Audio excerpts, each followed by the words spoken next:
ऐसा नहीं कि बिजली के मामले में हम पिछड़े थे। हमारे प्राचीन काल के जो साइंटिस्ट थे, जिन्हें हम ऋषि कहते थे, उन्हीं में से एक सबसे महत्वपूर्ण नाम है अगस्त्य ऋषि का। अगस्त्य ऋषि, जिनका उल्लेख रामायण और महाभारत में भी आता है। पर क्या आपको पता है कि प्राचीन काल में अगस्त्य ऋषि ने बिजली का आविष्कार किया था? आश्चर्य हो रहा है ना आपको सुन के? मुझे भी हुआ। लेकिन अगर आप अगस्त्य संहिता पढ़ें तो उसमें अगस्त्य ऋषि ने विस्तार से वर्णन किया है एक ऐसी पद्धति का जिसे आज पूरी दुनिया बैटरी के नाम से जानती है। ऋषि अगस्त्य के तरीके से बैटरी बनाने का प्रयोग जब हमारे आज के साइंटिस्ट ने किया तो वो पूरी तरह से सफल हुआ।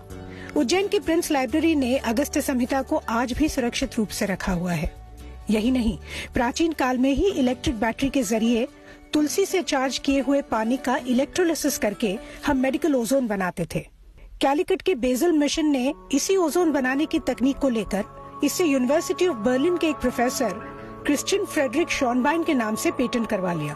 और इसके काफी बाद 1896 में निकोलस टेस्ला, जो कि वैदिक साइंस से बहुत प्रभावित थे, उन्होंने ओजोन जनरेटर बनाया और अपने नाम पे पेटेंट करा के टेस्ला ओजोन कंपनी स्थापित की।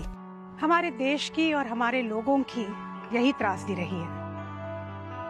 अगस्त्य ऋषि के आविष्कार का नाम विश्व के इतिहास में दर्ज ही नहीं हुआ। लेकिन अब इनोवेशन, पावर सेविंग और रिन्यूएबल एनर्जी में भारत का नाम दर्ज हो, इसका बीड़ा भारत के लोगों ने उठा लिया है। आपने अपने घरों में सुना ही होगा, अजी सुनते हो, जरा कमरे से आते हुए लाइट बंद करके आना। अरे बेटा, तुमने पंखा फिर से ऑन रख दिया, बिजली का बिल आएगा ना, तब बिजली की कीमत तुम्हें समझ में आएगी। बिजली बचाने की समस्या हमारे मध्य वर्गीय घरों में हमेशा बनी रहती है। लेकिन इसी समस्या का एक क्रांतिकारी जवाब है एलईडी बल्ब्स। एलईडी बल्ब्स में बिजली की खपत कम होती है, इसलिए इसमें पैसे की बचत होती है।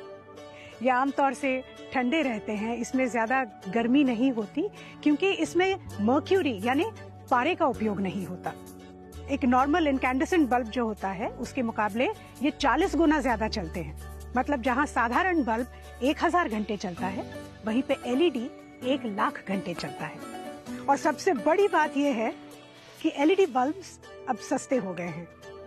इससे हमारा तो फायदा है ही, साथ में पर्यावरण का भी फायदा है। एलईडी बल्ब्स पावर सेक्टर में एक बहुत बड़ी क्रांति है। विंड पावर के निर्माण में भारत आज चौथे स्थान पर है और विंड पावर भारत में निर्मित सभी ऊर्जाओं में से सबसे सस्ती भी है। क्लाइमेट चेंज की लड़ाई में भी भारत सबसे अग्रसर है और ये हमारे लोगों की मेहनत और लगन ही है कि रिन्यूएबल एनर्जी हमारे देश में प्रोड्यूस करने के लिए आज 300 इंटरनेशनल और डोमेस्टिक कंपनियां यहां समर्पित हैं।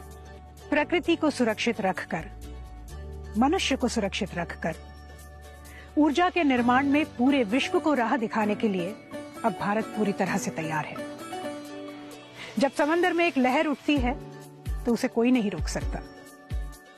अगस्त्य ऋषि को इतिहास में अपना स्थान तो नहीं मिला, लेकिन भारत को अब एक नया भविष्य बनाने से कोई नहीं रोक सकता। ये थी भारत में ऊर्जा और बिजली की बात, आपकी बात, मेरी बात, हम सब की बात, भारत की बात।